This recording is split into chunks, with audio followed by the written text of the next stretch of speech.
Our Town was a 1940 black and white drama starring a number of different people. Now, this was an interesting film for a number of reasons. First and foremost was the excessive breaking of the fourth wall.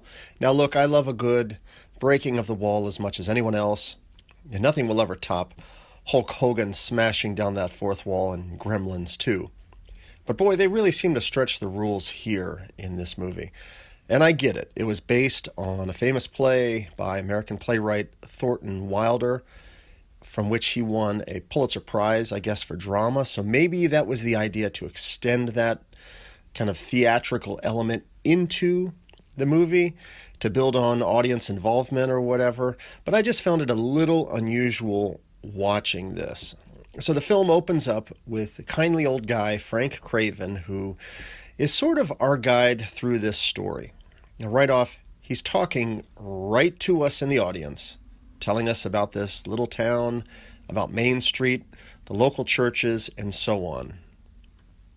Along Main Street is a row of stores with hitching posts and horse blocks in front of them. The first automobile is going to come along in about 5 years. The date is June 7th, 1901. It's just before dawn. Yeah, just about.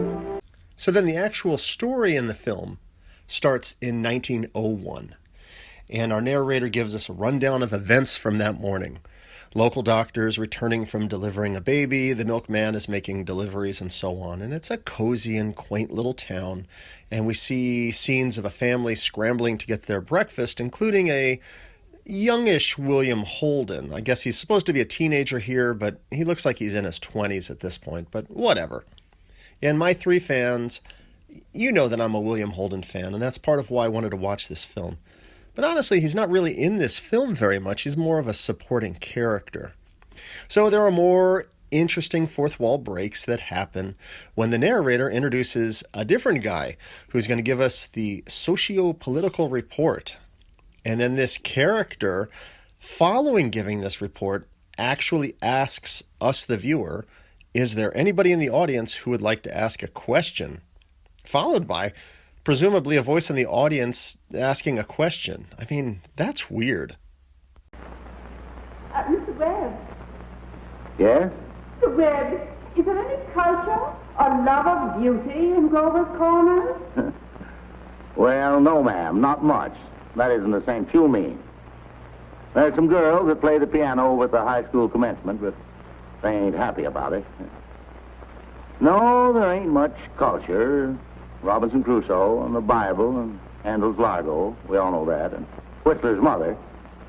That's about as far as we go. Thank you very much, Mr. Webb. Is there no one in town aware? No, I'm sorry, but we haven't time for any more questions. We must be getting on with the picture.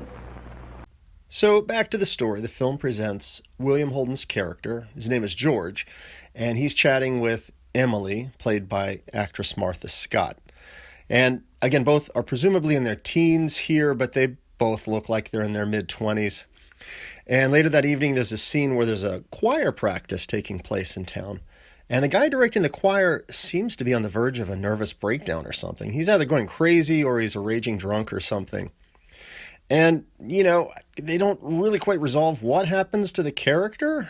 I'm not really sure what they were doing with that, other than to show that I guess there are some people in town that have issues, I guess.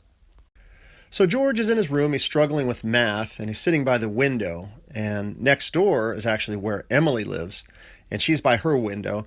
So he asks some questions, and she helps him out. And this is kind of the beginning, I guess, of their relationship, because, he likes her and so on. So the narrator guy shows up again to tell us that now 3 years have passed, and George and Emily are getting married. George chats with his soon-to-be father-in-law, and he gets some peculiar advice. And then the narrator shows up, and then we jump back in time again. Well, this film was really all over the place. So we're back in the past again.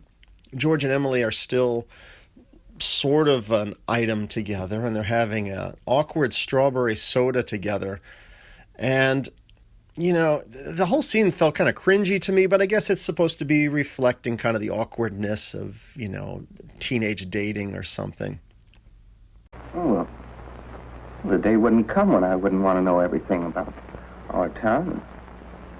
Well, I know that's true, Emily. Well, try to make my letters interesting. Then we fast forward back to the wedding. So we jump ahead in time 3 years. And then we have this sequence where a lot of the characters are having these internal monologues about what's going on. You know, the, am I making the right decision here stuff.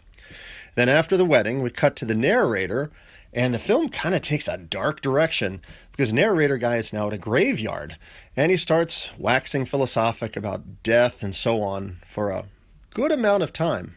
Boy, this film was really all over the place. All those important things, mother and daughter, husband and wife, enemy and enemy, money and miser, all those terribly important things, the earth part kind of burns away, burns out.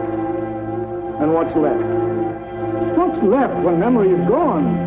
And your identity, Mrs. Smith? Something eternal. So I don't want to give away too much more of the film. I'll let you check it out for yourself. But boy, the last act of this film really goes dark. I mean, we get into graveyards and spirits talking and ghosts visiting families and so on. I mean, it's really something. And then the story just kind of abruptly ends. So, some final thoughts. I went into this expecting just a standard early William Holden film. And although he's in it, you know, a fair amount, it's really more about the different people and their experiences in life and birth and death and the milkman and all that stuff in this little New Hampshire town. And, you know, I like the old Americana stuff, but maybe not so much the way it was presented here. I mean, it just seemed to be all over the place. And I am actually curious, though, to watch the play of this to kind of see how the two compare. And I read that this film did fall into the public domain and that there are copies of it. I mean, you can find them all over online, but they all tend to be really poor quality. So I don't know what the story is there. But regardless, it's an interesting film, and it's still worth checking out. Sorry, folks. It won't happen again.